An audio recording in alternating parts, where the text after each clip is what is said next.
খালি পায়ে বুক চাপড়ে হাই হোসেন বিলাপ করছেন শোক মিছিলে অংশ নেয়া হাজারো মানুষ।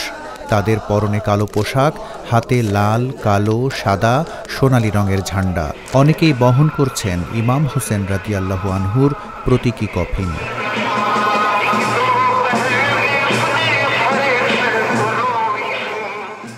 এটাই ঢাকার ঐতিহ্যবাহী তাজিয়া মিছিল।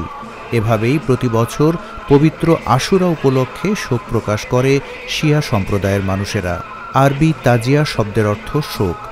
কারবালা প্রান্তরের হৃদয় বিদারক ঘটনার স্মরণে শোকের আবহে প্রতি বছর পালিত হয় পবিত্র আশুরা। আজ থেকে আরও বহু বছর আগে থেকে এটা হয়ে আসছে। আর এটার মূল উদ্দেশ্যটা হচ্ছে আজকের এই দিনে কারবালার ময়দানে ইমাম হোসেন ৭২ জন সৈনিক নিয়ে শহীদ হয়েছেন। তো ওনার স্মরণে আমরা প্রতি বছর এই ১০ই মুহররম এই তাজিয়া মিছিল আমাদের বের করা হয়। ইমাম হোসেন বলেছেন, কখনো জুলুমের প্রতি মাথা নত করতে নেই এবং সত্য এবং ন্যায়ের পক্ষে থাকতে হবে। এই জন্য যদি মাথা কেটে যায় সেটাও করতে হবে। মানবতার জন্যে যা করার প্রয়োজন, জুলুমের কাছে কখনো মাথা নত করা যাবে না। ওনার এই অবদানকে স্মরণ করা, তার প্রতি যথাযথ মর্যাদা দান করা আমাদের ইমানি এবং ধর্মীয় দায়িত্ব মনে করি। এর আগে তাজিয়া মিছিলে অংশ নেয়ার জন্য ভোর থেকেই পুরান ঢাকার হোসেনি দালানে জড়ো হতে থাকেন হাজারো মানুষ। ধর্মপ্রাণ মুসলমানরা নফল রোজা, নামাজ, জিকির আসকারের মধ্য দিয়ে দিনটি পালন করেন। পুরান ঢাকার হোসেনি দালান থেকে শুরু হয়ে লালবাগ, আজিমপুর, নিউ মার্কেট, নীলক্ষেত ঘুরে সায়েন্স ল্যাবরেটরি মোড় হয়ে ধানমন্ডি লেকের পাড়ে প্রতীকী কারবালা প্রান্তরে গিয়ে শেষ হয় মিছিলটি। ইসলামের ইতিহাসে মুহররম মাসের ১০ তারিখ বিশেষ মর্যাদা সম্পন্ন দিন।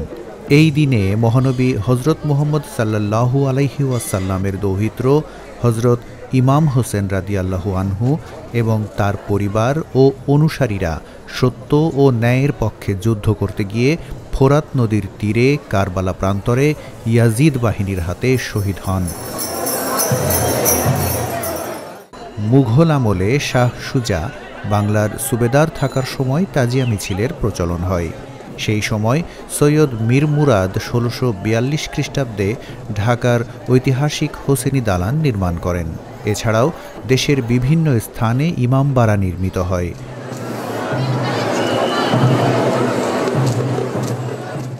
ঢাকা, মানিকগঞ্জ, কিশোরগঞ্জ, অষ্টগ্রাম, সৈয়দপুর, সিলেট প্রভৃতি স্থানে ইমামবাড়া আছে। এসব স্থান থেকেও তাজিয়া মিছিল বের হয়। শোক রূপান্তর হয় দ্রোহে, স্মৃতি পরিণত হয় শক্তিতে। তাই অন্যায়ের বিরুদ্ধে বিদ্রোহই পবিত্র আশুরার মূল শিক্ষা।